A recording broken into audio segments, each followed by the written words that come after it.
जय हिंद बच्चों। ज्ञानोदय शिक्षण संस्थान में आप सभी का स्वागत है।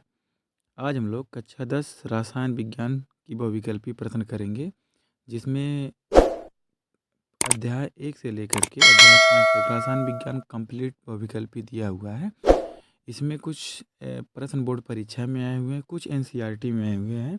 इन्हीं के बारे में विस्तृत चर्चा करेंगे। देखिए, आपका पहला चैप्टर जो है वह आप देखेंगे, पहला चैप्टर आपका दिया हुआ है अध्याय 1 रासायनिक क्रियाएं एवं समीकरण। इससे देखिए कौन कौन सा क्वेश्चन पूछा गया है। पहले इस चैप्टर के बारे में पूरा चर्चा करेंगे। आइए देखते हैं इसका पहला क्वेश्चन क्या दिया हुआ है। देखिए, पहला क्वेश्चन दिया हुआ है मैग्नीशियम धातु में मैग्नीशियम धातु का वायु में जलना एक उदाहरण है। तो आप देखिए, मैग्नीशियम धातु जो है वायु में जब जलाते हैं तो ये कैसा उदाहरण होता है, इसके बारे में चर्चा करते हैं। दिया है भौतिक परिवर्तन, रासायनिक परिवर्तन, ऊष्मागतिकी या इनमें से कोई नहीं। तो आप देखेंगे परिवर्तन जो होता है मुख्यतः दो प्रकार का होता है, एक आपका भौतिक होता है, दूसरा रासायनिक होता है। अब इसमें पूछ रहा है कि भौतिक की रासायनिक। देखिए Mg दिया हुआ है तो Mg 2Mg प्लस O2, जब दोनों आप क्रिया करते हैं तो आपका बनेगा 2MgO। मतलब Mg धातु होता है, ऑक्सीजन गैस होता है, दोनों के गुण अलग अलग होते हैं, लेकिन यौगिक बनता है MgO, इसका भी गुण अलग होगा। अर्थात यह एक प्रकार का कैसा परिवर्तन होगा, रासायनिक परिवर्तन, क्योंकि रासायनिक परिवर्तन में हमेशा नए पदार्थ का निर्माण होता है। आगे देखिए, दूसरा क्वेश्चन दिया हुआ है यदि उत्पाद अधिक स्थायित्व देखते हैं तो रासायनिक अभिक्रिया संपन्न होगी, नहीं होगी, अत्यधिक तीव्र होगी, निम्नलिखित गति होगी। तो ये कैसा होगा, संपन्न होगी। अगले क्वेश्चन की तरफ चलते हैं। अगला दिया हुआ है, देखिए इसको बैलेंस करना हुआ FeCl3 2FeCl3 plus 2H2O। Y यहाँ पे गायब है, इस वाई को भरना है, plus 2FeCl2 plus H2SO4 plus 2HCl। देखिए तरीका क्या है कि आप Fe देखेंगे यहाँ पे 2 है तो यहाँ Fb भी करना है 2 है। Cl यहाँ पे आप देखेंगे 6 है, लेकिन यहाँ पे Cl 4 है, मतलब Cl और फिर यहाँ पे 2 है, मतलब Cl भी बैलेंस है। H2O हाइड्रोजन देखेंगे तो यहाँ 4 है, हाइड्रोजन भी यहाँ 2 यहाँ दिया हुआ है, 2 यहाँ दिया हुआ है, हाइड्रोजन भी यहाँ कितने हैं, 4 है। और यहाँ देखेंगे SO2 इसकी संख्या इसमें बैलेंस नहीं है, अर्थात यहाँ जो दिखेगा वो क्या भरा जाएगा, SO2। क्या भरा जाएगा, SO2। और अगर देखेंगे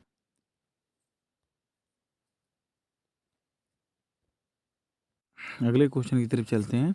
अगला क्वेश्चन आपका दिया हुआ है चौथा कि अमोनियम और हाइड्रोजन संपर्क में आने पर क्रिया होता है। देखिए अमोनिया का सूत्र होता है आपका NH3 और HCl। जब दोनों क्रिया करते हैं तो आपका बनता है NH4Cl। तो यह बनाएगा अमोनियम क्लोराइड। क्या बनाएगा, अमोनियम क्लोराइड। अगले क्वेश्चन की तरफ चलते हैं।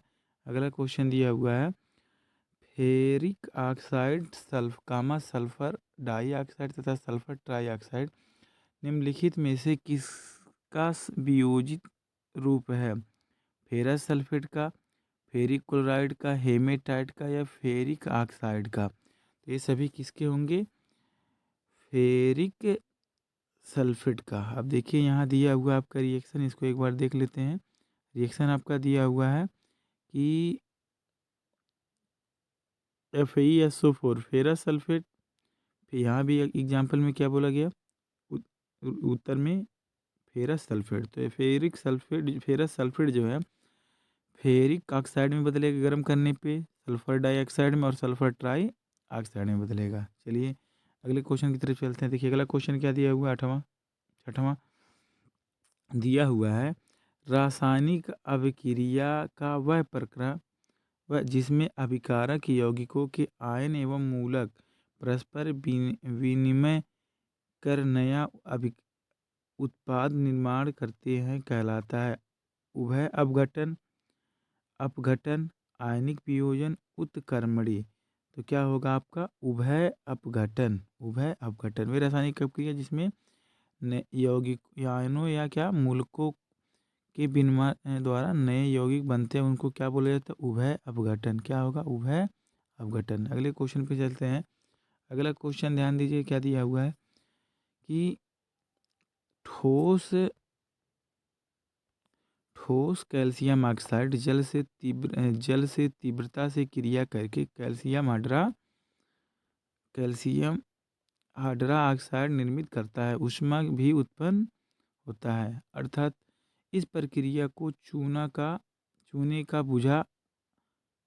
बुझना कहते हैं। कैल्शियम हाइड्रोक्साइड जल में वियोजन होकर विलयन, जिसे चूने का पानी कहते हैं, बनाता है। चूने के बुझने की क्रिया तथा बनने की क्रिया के संबंध में निम्नलिखित में से कौन सा कथन सत्य है? सत्य कथन ढूंढना है। देखिए पहला दिया हुआ है आपका, यह एक ऊष्मा से शोषी अपक्रिया है। गलत। यह ऊष्मा छेपी है क्योंकि इसमें से ऊष्मा बाहर निकल, यह एक ऊष्मा छेपी अपक्रिया है। सही। बनने वाले विलयन का पीएच मान 7 से अधिक होगा, ये भी सही है। अगला देखिएगा, बनने वाले पीएच का मान 7 से कम होगा, ये भी गलत है। तो आपका ऑप्शन दूसरा और तीसरा सही होगा। अगले क्वेश्चन की तरफ चलते हैं। अगला क्वेश्चन दिया हुआ है, निम्नलिखित में से कौन सा गैस को ताज़ा तेल के नमक में लंबे समय तक परीक्षण या भंडारण के लिए उपयुक्त किया जा सकता है? कार्बन डाइऑक्साइड, ऑक्सीजन, नाइट्रोजन या ऑक्सीजन, कार्बन डाइऑक्साइड या हीलियम, हीलियम या नाइट्रोजन। तो आप देखेंगे क्या होगा? हीलियम और नाइट्रोजन। क्या होगा? हीलियम और नाइट्रोजन। आपका ऑप्शन नंबर क्या हो जाएगा? डी। अगले क्वेश्चन की तरफ चलते हैं। देखिए आपका पहला जो था, पहला चैप्टर, उसका सभी बहुविकल्पी हो गया। इसमें जो एनसीईआरटी वाले या जो किसी ईयर वाले दिए हुए, इसको एक बार आप ज़रूर पढ़ें। संभवतः 90 से 99% चांस है कि यहीं से बहुविकल्पी आपके डायरेक्ट पेपर में लड़ जाएं। अगले चैप्टर की तरफ चलते हैं। अगला चैप्टर देखिए क्या दिया हुआ है, अम्ल, क्षार और लवण, एसिड, बेस एंड साल्ट। आइए देखिए दूसरे चैप्टर में, इसमें ये बहुत इंपॉर्टेंट चैप्टर है, इसके बहुविकल्पी को एकदम बढ़िया से तैयार कर लें। इसमें पीएच मान हुआ या कोई बनाने की विधि हुआ, उसके बारे में बाकायदा अध्ययन करेंगे। आइए देखिए इसका पहला क्वेश्चन क्या दिया हुआ, कह रहा है कोई विलयन लाल लिटमस पेपर को नीला कर देता है, इसका पीएच मान होगा। देखो नीले को लाल करेगा तो वह अम्ल होगा, उसका पीएच मान 1 से लेकर के 6 तक होगा। और अगर लाल को नीला करेगा तो वह क्षार होगा, उसका पीएच मान 7 प्लस से लेकर के आप जानिए कहाँ तक होगा? 14 तक होगा। आइए बात करते हैं। दिया हुआ है 1, 4, 5, 10। तो ये कितना होगा? 10 होगा, क्योंकि 1 भी अम्लीय होगा, 4 भी अम्लीय होगा, 5 भी अम्लीय होगा। आइए दूसरे क्वेश्चन की तरफ चलते हैं। दूसरा क्वेश्चन दिया हुआ है, कोई विलयन अंडे के पिसे हुए कवच के से अपक्रिया करके एक गैस उत्पन्न करता है जो चूने के पानी को दूधिया कर देता है। इस विलयन को क्या कहते हैं? NaCl, HCl प्लस LiCl या KCl। तो आप देखिए क्या होगा? HCl। क्या होगा? HCl। देखिए HCl क्या होगा? HCl जो होता है अंडे के कवच, अंडे का कवच सूत्र होता है CaCO3। क्या होता है? CaCO3। जब CaCO3 2HCl से क्रिया करता है तो CaCl2 H2O प्लस CO2 बनता है। फिर देखिए CaCO2 प्लस CaOH, जिसको चूने का पानी कहते हैं, जब ये आपस में क्रिया करता है तो क्या बन जाता है? सफ़ेद दुधिया रंग का कैल्शियम कार्बोनेट, और साथ में क्या निकलता है? जल। अगले क्वेश्चन पे चलते हैं। अगला क्वेश्चन दिया हुआ है 10 ग्राम 10 NaOH का 10 ml विलयन HCl के 8 ml विलयन में पूर्णतया उदासीन हो जाता है। यदि हम NaOH को उसी विलयन के 20 ml को उदासीन करने के लिए HCl की उसी विलयन की कितनी मात्रा प्रयोग करेंगे? 10, 4, 8, 12, 16। तो कितना करेंगे? 16 करेंगे। कितना करेंगे? 16। देखिए क्यों करेंगे? क्योंकि विलयन की सांद्रता नहीं बदलती है, विलयन की सांद्रता नहीं बदलती है। अतः NaOH आयन दुगुना होने पर HCl का आयन भी कितना होगा? दुगुना होगा। मेन बात यही है। अगले क्वेश्चन की तरफ चलते हैं। अगला क्वेश्चन देखिए क्या दिया हुआ है, अपचय का उपचार करने के लिए निम्नलिखित में से किस औषधि का प्रयोग करते हैं? अपच मतलब कोई चीज़ खाए वो पचे ना, तो उसके लिए क्या प्रयोग करेंगे? अपच मतलब अनडाइजेस्ट जिसको कहते हैं। एंटीबायोटिक, ये क्वेश्चन IMP है, इसको ज़रूर आप लोग देखें। एंटी एनोलाइजिक, हाँ, एनिसेटिक या एंटीसेप्टिक, प्रतिजैविक, पिंडहारी या प्रति अम्ल या प्रतिरोधी। तो आप किसका प्रयोग करेंगे? प्रति अम्ल का। किसका प्रयोग करेंगे? एंटीसेटिक करेंगे। अगला क्वेश्चन की तरफ चलते हैं। अगला क्वेश्चन देखिए क्या दिया हुआ है। अगला क्वेश्चन दिया हुआ आपका, एसिटिक अम्ल एक दुर्बल अम्ल है क्यों? देखिए एसिटिक अम्ल, इसमें पानी की मात्रा अधिक होती है, इसमें आयनों की मात्रा कम होती है, यह एक कार्बनिक अम्ल है, यह एक अकार्बनिक अम्ल है। तो एसिटिक अम्ल एक क्या होता है? दुर्बल अम्ल होता है।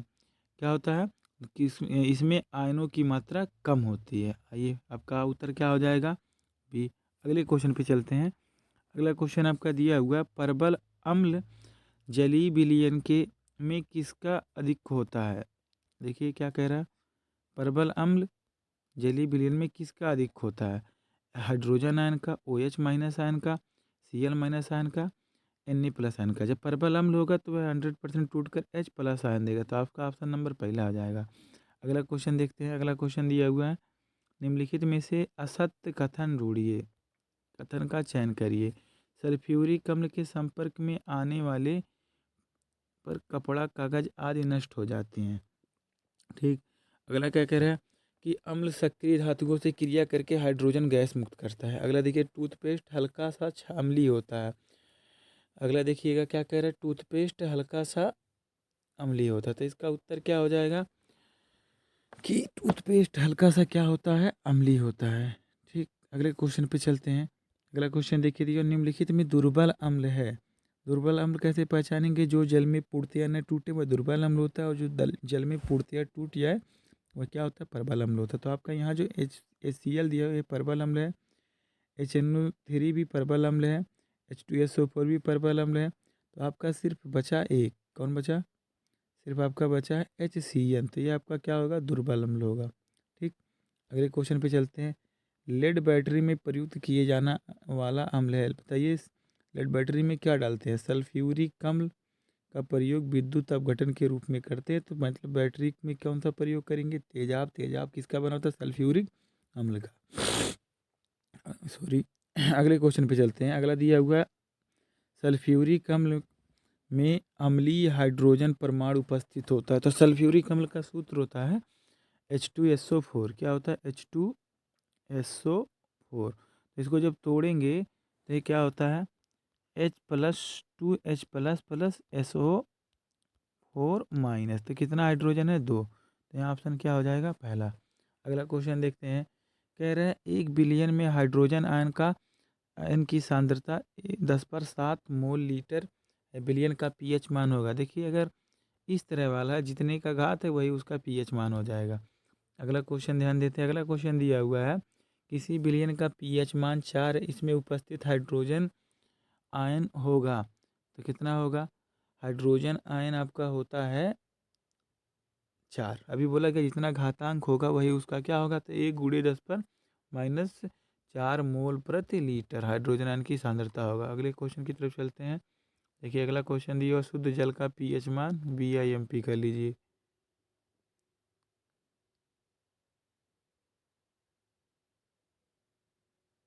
ठीक। कितना होगा? 7 होगा। अगले क्वेश्चन को देखिए, H2S का pH मान होगा। H2S का pH मान होता है 7 से कम। कितना होगा? 7 से कम। चलिए अगले क्वेश्चन पे चलते हैं। अगला क्वेश्चन दिया हुआ है, 1 बिलियन में हाइड्रोक्साइड आयन की सांद्रता 1 × 10⁻12 मोल प्रति लीटर है। 1 × 10⁻12 मोल प्रति लीटर है। तो देखिए इस बिलियन का pH मान होगा तो OH हाइड्रोक्साइड दिया तो क्या करेंगे? 10⁻12। तो क्या हाइड्रोक्साइड में क्या करते हैं? 14 में से जितना दिया होता है उसको घटा देते हैं। तो कितना दिया हुआ? 12 घटाएंगे कितना बचेगा?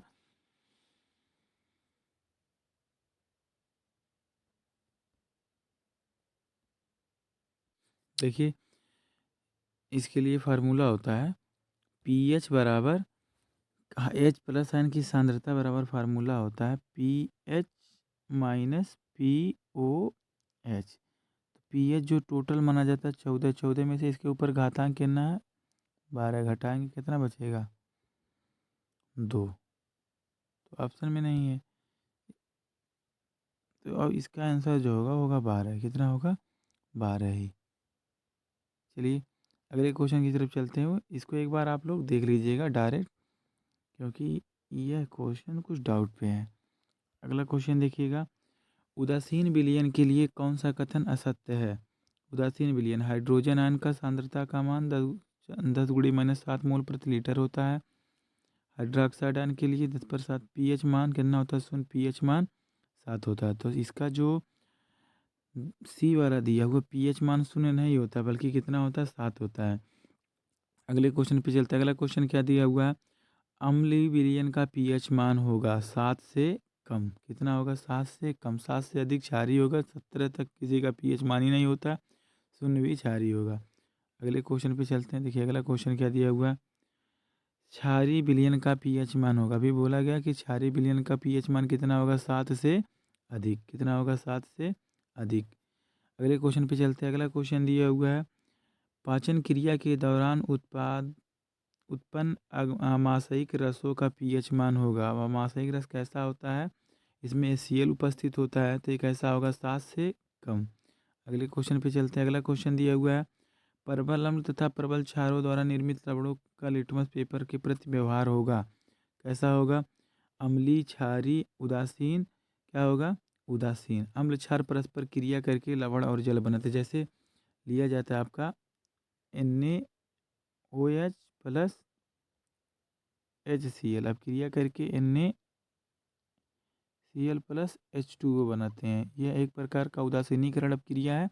यहाँ देखिएगा अम्ल और क्षार परस्पर, ये क्या है आपका क्षार है, क्या है अम्ल है, क्रिया करके नमक बनाया, जो एक प्रकार का कैसा प्रोसेस, न्यूट्रलाइजेशन प्रोसेस है। अगले क्वेश्चन पे चलते हैं।